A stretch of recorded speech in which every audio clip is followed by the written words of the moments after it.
c'est pas grave. Ok, bonjour à tous. La paracha de cette semaine, Mishpatim. Une paracha dans laquelle on a 53 lois de toute la Torah, presque 10%, sur 613 commandements, ça fait quand même beaucoup. Et ce qu'on va voir aujourd'hui ensemble, c'est très intéressant sur les 4 gardiens. Quel est le système de punition et salaire dans la Torah? Très très riche, très intéressant, très passionnant surtout. Puisque c'est quelque chose qui est tellement caché que les gens ne savent pas comment ça fonctionne. Comment Dieu récompense une personne, comment Dieu punit une personne en fonction de ce qu'il a fait ou ce qu'il n'a pas fait. Est-ce que tout le monde est égal, égaux? Est-ce que vraiment on a tous le même salaire, la même récompense? Et est-ce qu'il y a des gens dans lesquels on peut dire que Dieu va laisser passer? Il va être plus léger, plus facile, etc. On va voir aujourd'hui un point parmi des centaines de points comment ça fonctionne. Puisque la paracha de cette semaine, c'est plutôt de lois civiles. Comment fonctionne le code civil, mais d'après la Torah, bien sûr. Comment fonctionne le jugement dans la Torah. Et on va voir ensemble ce qui est les différents critères que la Torah nous donne, qui sont comment fonctionner et comment réagir l'un envers l'autre.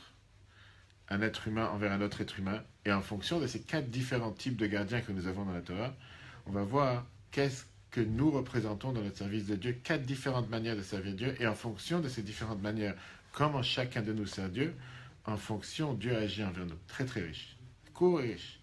Regarde d'abord le premier paragraphe. Parashat Mishpatim, les 4 gardiens. La Torah te dit la chose suivante. Il y a le gardien bénévole. En hébreu, c'est appelé le shomer chinam. Qu'est-ce que ça veut dire le shomer chinam? Si quelqu'un donne en garde à un autre de l'argent ou des effets et qu'il disparaisse de la maison de cet homme, le maître de la maison viendra jurer au tribunal qu'il n'a pas porté la main sur la chose d'autrui. Je t'ai donné quelque chose à garder.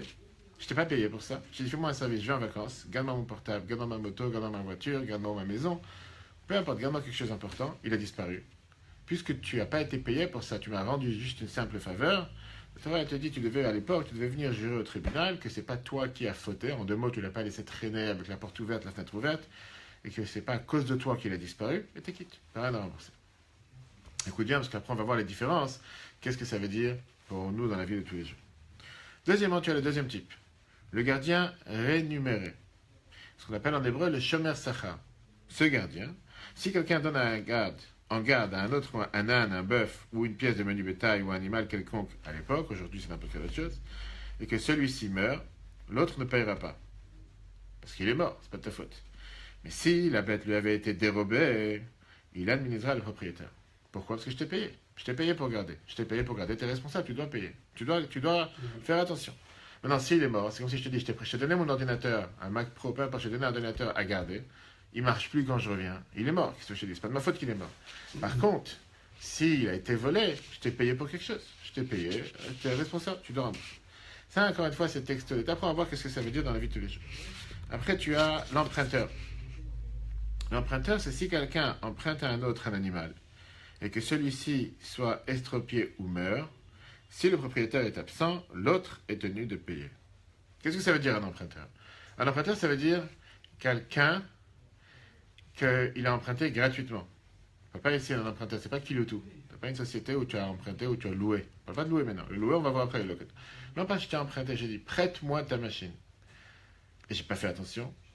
Et même si, pas forcément, c'est pas moi qui ai fait attention, mais le fait que tu m'as prêté cette machine gratuitement et je l'ai empruntée, je suis responsable dans n'importe quel cas de figure. Parce que tu devais être. C'est moi qui ai venu la chercher, c'est pas toi qui m'as donné à garder. Enfin, on a le dernier, le loueur. Si la bête était louée, s'il a eu sous le bénéfice de cette. Et si la bête elle a été louée, il a eu sous le bénéfice de cette location. En 2 mots, ça ressemblera plus ou moins aux critères qu'on a vu tout à l'heure avec celui qu'on appelle le gardien qui a loué. Comment? Le gardien qui a loué avec salaire. Très bien. Quand on regarde maintenant dans ces 4 critères que la paracha nous décrit cette semaine, où on voit, d'où on sait que le premier c'est vraiment un gardien gratuit, qui n'est pas rémunéré, et le deuxième c'est un gardien qui a été payé, tu vois que dans le premier on te dit qu'il lui a donné à garder de l'argent ou des objets. Et dans le deuxième on te parle des animaux. En règle générale, des objets mobiles, on a l'habitude de les garder gratuitement. Alors que des animaux que c'est beaucoup plus difficile à garder, on a l'habitude à payer. Très bien. Quelle est la différence entre ces 4 types de gardiens? Pourquoi la Torah ne peut pas te faire une loi unique pour tout le monde?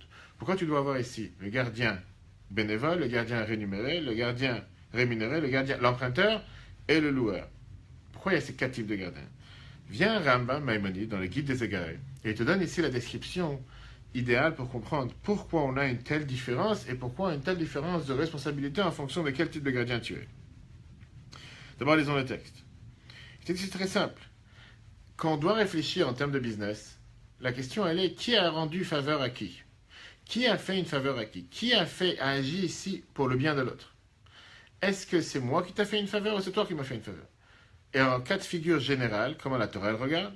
Si c'est moi qui t'ai rendu une faveur, automatiquement tu es responsable envers moi. Si c'est toi qui m'as rendu une faveur, tu n'as pas de responsabilité envers moi. C'est tout à fait normal, la logique. Et la Torah est très logique. Regardons le texte. Le gardien est bénévole qui n'a aucun intérêt à ce sujet, et cependant fait le bien, est exempt de tout. Et tout dommage qui arriverait est imputé à la poche du propriétaire du bien. L'emprunteur qui a tout bénéfice, alors que c'est le propriétaire du bien qui le gratifie, comme j'ai dit tout à l'heure, il n'est pas en train de payer, il est responsable de tout. Mais celui qui prend un salaire est le loueur. Chacun des deux, c'est-à-dire le gardien et le propriétaire du bien, sont associés par un intérêt. Et c'est pour cela qu'ont été partagés les dommages entre les deux. Ce qui provient d'un dommage du fait d'une surveillance insuffisante est imputé à la poche du gardien. Et les dommages qu'on ne peut pas empêcher par une précaution sont imputés à la poche du propriétaire du bien. Encore une fois, on parle ici de ce qu'on appelle le common sense, le sens commun, le sens le plus simple, le sens obligé. Il n'y a pas essayé à réfléchir trop.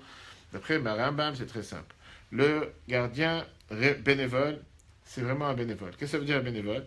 Je ne vais pas te demander d'être tellement responsable. C'est un bénévole. Il n'est pas payé pour ce qu'il fait.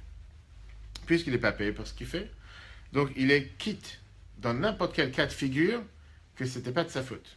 Comme on l'a dit tout à l'heure, c'est pas parce que tu es bénévole que tu peux laisser la porte ouverte et la fenêtre ouverte. Tu vas non plus être tordu. Tu as laissé la porte ouverte et la bête elle s'est enfouie, il y a un voleur qui est rentré, tu es responsable. Quand tu parles du locataire ou tu parles du gardien rémunéré, on a ici un partenariat entre les deux. Puisque dans nous deux ici un partenariat, automatiquement les frais et les dégâts sont divisés entre les deux en fonction de la cause de qui et la responsabilité de qui. Quand tu parles de l'emprunteur, il devient, bon, si on peut dire, le propriétaire de l'objet. Il devient aussi le responsable de l'objet, puisque c'est totalement gratuit.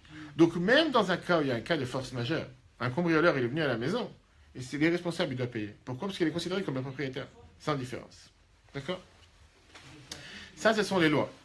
Maintenant, la Torah vient te dire qu'on sait très bien que d'après chaque loi simple, il n'y a pas seulement les lois au sens propre, mais il y a aussi le sens profond. Le sens profond, c'est que le pshat, le sens simple de la Torah, qui vient nous parler, là on parle vraiment de lois civiles, comment vivre, etc., vient à la Torah nous dire qu'il y a ici un sens beaucoup plus profond que la Torah veut nous faire une allusion. Et la Torah est en train de nous montrer que ces 4 gardiens, on les retrouve dans chacun d'entre nous. Et c'est avec ces 4 gardiens que nous, on peut comprendre comment Dieu fonctionne avec chacun de nous.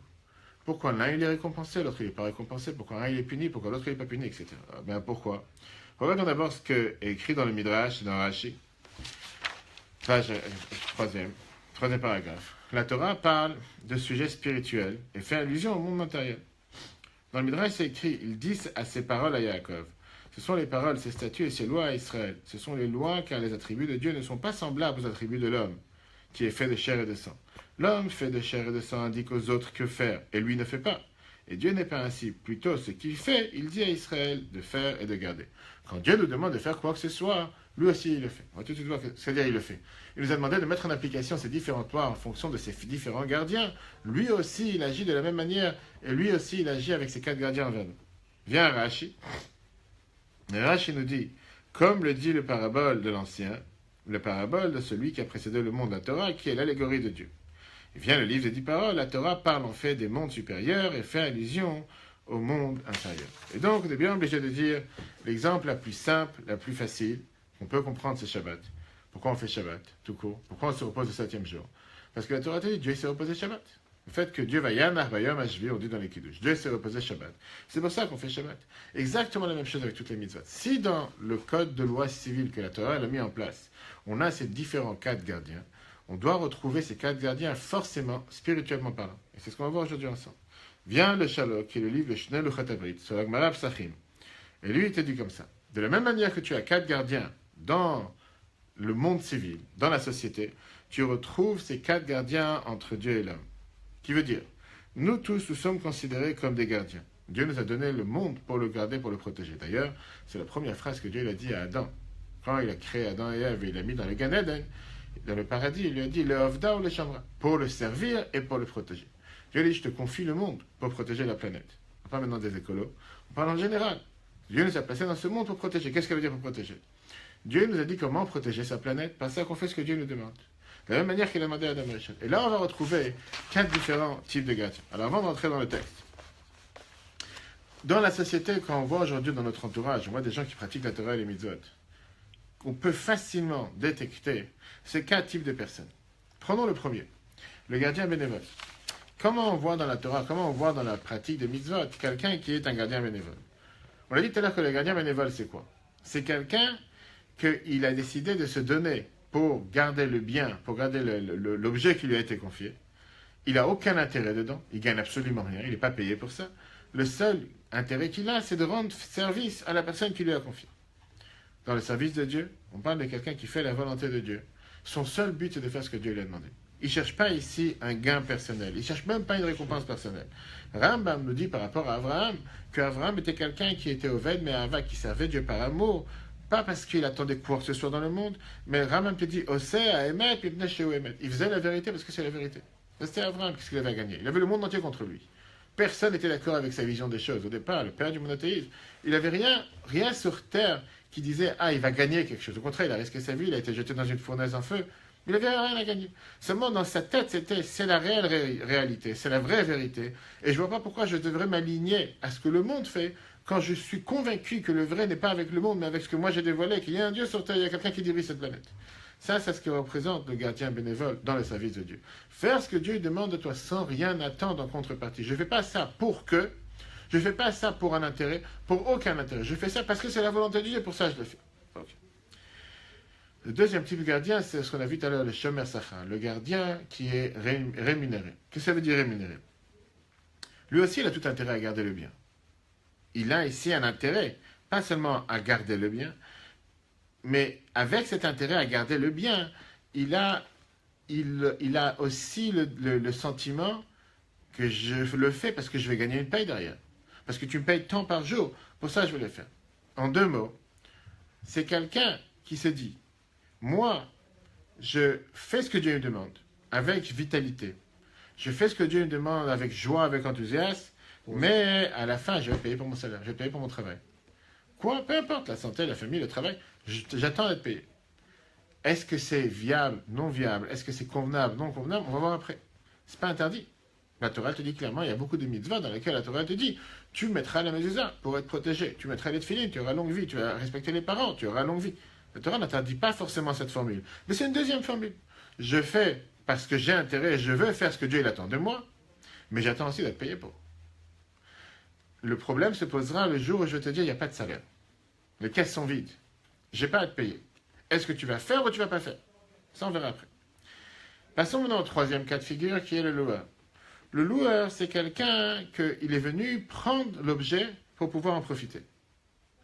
Je suis venu louer une machine, je n'ai pas cette machine. Et puisque je n'ai pas cette machine, j'ai envie d'en profiter. Mais il ne peut pas en profiter gratuitement. Il doit payer un frais de location. Chez le loueur, différemment de gardien rémunéré, le loueur, l'essentiel, c'est d'avoir la machine. L'essentiel, c'est de pouvoir faire ce qu'il a besoin. J'ai besoin d'une machine pour couper mon arbre. Je ne cherche pas ici forcément payer. Payer, c'est secondaire. Lui, il cherche la machine. Spirituellement parlant, j'ai envie de kiffer dans ce monde. J'ai envie de profiter du monde. Mais comme je sais que c'est Dieu qui a créé le monde, et comme je sais que je suis redevable, et que je ne peux pas avoir la machine sans payer la location de la journée, alors je suis prêt à payer pour pouvoir profiter de ce monde. C'est là que tu vois la différence dans l'état d'esprit du gardien rémunéré et du loueur. Le gardien rémunéré, il n'a rien demandé. Le gardien rémunéré, c'est toi qui es venu le voir et tu lui as dit, garde-moi ma machine. Ah, tu veux que je la garde? Il n'y a pas de souci, mais paye-moi pour le garder. Mais à la rigueur, je n'ai pas besoin d'avoir cette machine. Le loueur, c'est le contraire. Il ne cherche pas à faire d'argent. Le loueur, il cherche à avoir la machine. Mais comme il ne peut pas avoir cette machine gratuitement, il est prêt à payer pour. Plus ou moins dans le raisonnement, dans la finalité, c'est les deux les mêmes. Sauf que la différence entre les deux, la divergence, c'est quel est l'essentiel chez l'un et quel est l'essentiel chez l'autre. On arrive au pire. Et le pire, c'est celui qui est, on l'a dit tout à l'heure, l'emprunteur. Pourquoi l'emprunteur, il est pire? L'emprunteur, lui, il cherche seulement à bénéficier de la machine sans jamais payer quoi que ce soit en contrepartie. Parce que s'il va payer, c'est un loueur. Non, lui, c'est un emprunteur. Dans le service de Dieu, on parle de quelqu'un qui se dit, j'ai envie de kiffer sur terre, j'ai envie de faire avoir une belle vie sur terre et je ne sens aucun devoir envers qui que ce soit, à aucun instant, de devoir être redevable. J'ai une belle vie et laisse-moi tranquille. En fonction de ces 4 différents gardiens, rapide en résumé, le gardien bénévole, c'est celui qui fait tout pour Dieu et qui se dit j'attends rien en contrepartie. Le gardien rémunéré, c'est celui qui dit je suis prêt à faire ce que Dieu me demande, mais j'attends un salaire en contrepartie. Le loueur, il attend de profiter du monde et en contrepartie, je suis prêt à faire ce que Dieu me demande. Et l'emprunteur, c'est celui qui dit j'embête qui que ce soit, je ne dois rien à qui que ce soit, j'ai envie de profiter du monde et laisse-moi tranquille. En fonction de ces 4, on va comprendre, commencer à comprendre comment fonctionne la punition et la récompense de Dieu sur terre. Mais d'abord, voyons le texte. 4. Il vient te dire la chose suivante. Le gardien bénévole, c'est le niveau le plus haut où l'on sert Dieu sans intention de recevoir aucune récompense. Il garde uniquement pour son nom, béni soit-il. Il ne cherche pas à avoir quoi que ce soit en contrepartie, comme on l'a dit tout à l'heure. Le gardien rémunéré, c'est celui qui sert pour recevoir une récompense. Et le loueur, c'est celui qui dit cette pièce est pour la charité à condition que vivent mes fils. Un problème de santé ou quoi que ce soit. Et comme l'a dit l'emprunteur, c'est celui qui dit je dois absolument rien, etc. Mais non. Si quelqu'un se regarde dans le miroir tous les jours et se dit à quel type de gardien, puisqu'on fait tous partie de ces 4, à quoi on représente dans la vie de tous les jours. Et c'est quelque chose qu'on peut développer pendant des heures. Et tu peux te regarder tous les jours et te dire aujourd'hui, est-ce que je fais ce que Dieu me demande par intérêt, ou bien je le fais parce que Dieu il a demandé, même si pas forcément je gagne quoi que ce soit.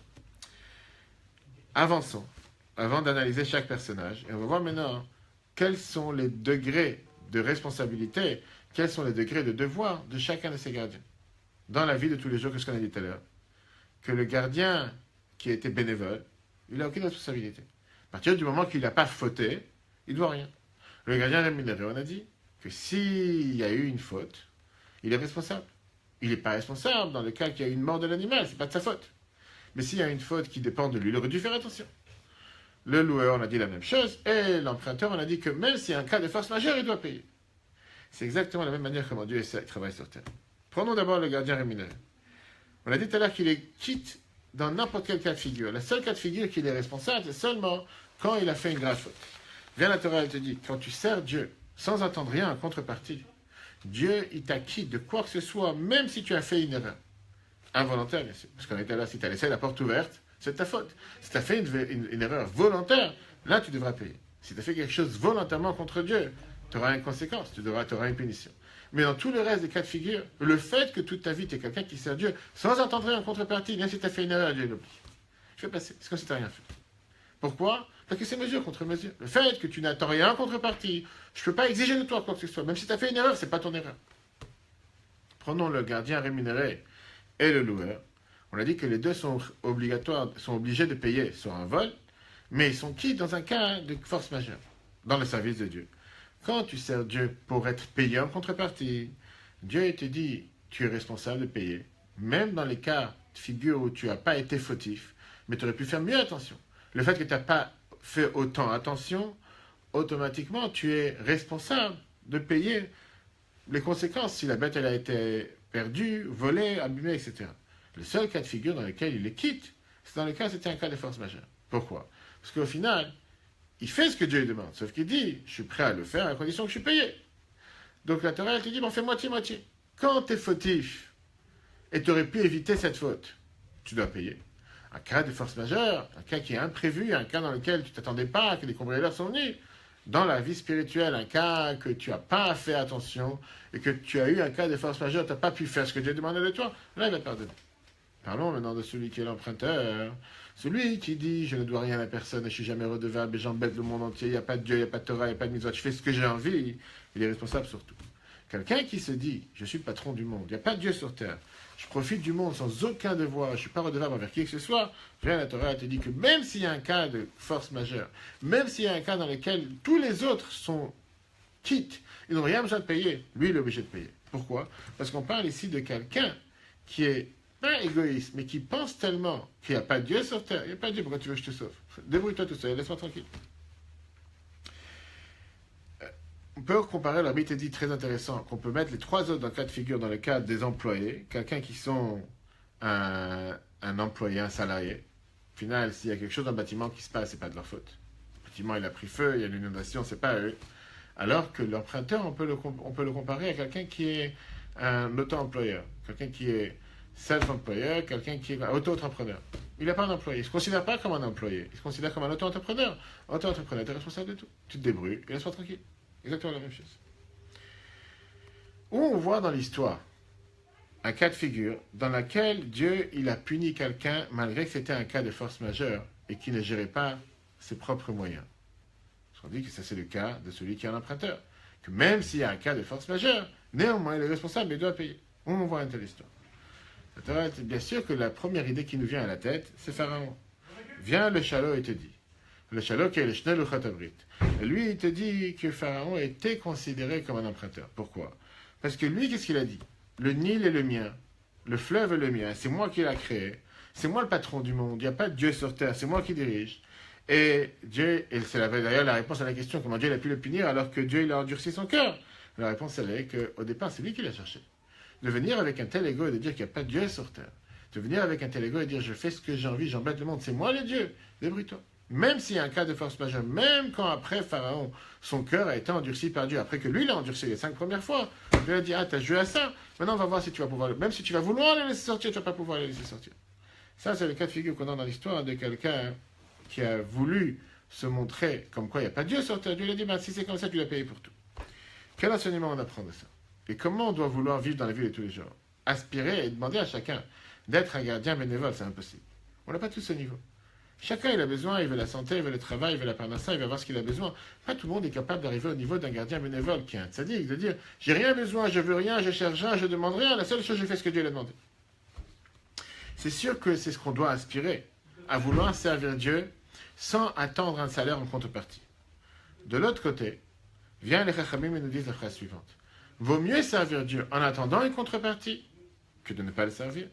Parce qu'au final, on finira par le servir sans attendre une contrepartie. Qui veut dire, quelqu'un qui se dit, puisque de toute façon c'est égoïste ce que je fais, comme beaucoup de gens disent, ça ne sert à rien de mettre à tefilin aujourd'hui parce que j'ai un examen ou parce que j'ai un grand contrat à signer, pour ça je vais faire une prière. Ça s'appelle de l'égoïsme, j'ai pas envie de le faire. Faux. Fais par égoïsme, la Torah te permet. Fais les choses pour attendre une contrepartie, en attendant un salaire, et tu mériteras en fin de compte à servir Dieu sans attendre de contrepartie. Demandez à chacun aujourd'hui de servir Dieu sans rien attendre en contrepartie. Demandez à chacun aujourd'hui de servir Dieu sans être payé. C'est presque impossible. Chacun est naturel, chacun est matériel, et chacun cherche à pouvoir avoir sa santé, la vie, la famille. Bien sûr qu'il faut aspirer à vouloir servir Dieu, parce que Dieu l'a demandé de le faire. Mais si je n'en tiens pas encore à ce niveau, c'est pas la fin du monde. Bien, la Torah te dit, même si tu n'en tiens pas à ce niveau, commence à servir Dieu. Même si tu le fais, je prie aujourd'hui parce que j'ai un examen. Je mets les tefilin parce que j'ai une situation de santé difficile. Je demande une bénédiction parce que j'ai besoin d'avoir un contrat signé. C'est pas grave. Rambam te dit, c'est mieux de faire une telle chose. Au final, par ça que tu commences à servir Dieu. De cette manière, tu finiras par le servir sans contrepartie. Et l'exemple que Rambam te donne, c'est l'exemple qu'on a avec un enfant. Tu ne veux pas avoir un enfant commencer à écouter ce que tu veux sans aucune raison. Fais ci parce que je te demandais. Rambam lui-même te dit que tu as un devoir de dire à un enfant au départ, je vais te donner une sucette, je vais te donner un bonbon, je vais te donner un cadeau, je vais te donner de l'argent. Et Rambam dit, plus l'enfant il grandit, plus on grandit avec lui dans les deux. Jusqu'à ce qu'il grandit, qu'il comprend lui-même qu'il faut faire les choses parce qu'il faut les faire. C'est exactement la même chose avec chacun d'entre nous. Il y a un moment dans la vie où on va prendre conscience et se dire que puisque Dieu est tellement gentil avec nous, puisque Dieu fait tellement de bonheur avec nous, on va faire ce que Dieu demande sans rien attendre en contrepartie. Mais en attendant, on ne doit pas s'empêcher de faire ce que Dieu attend de nous. Et à ce moment-là, on mérite de voir le plus grand salaire pour ce que chacun il a besoin matériellement et spirituellement. Bonne journée à tous.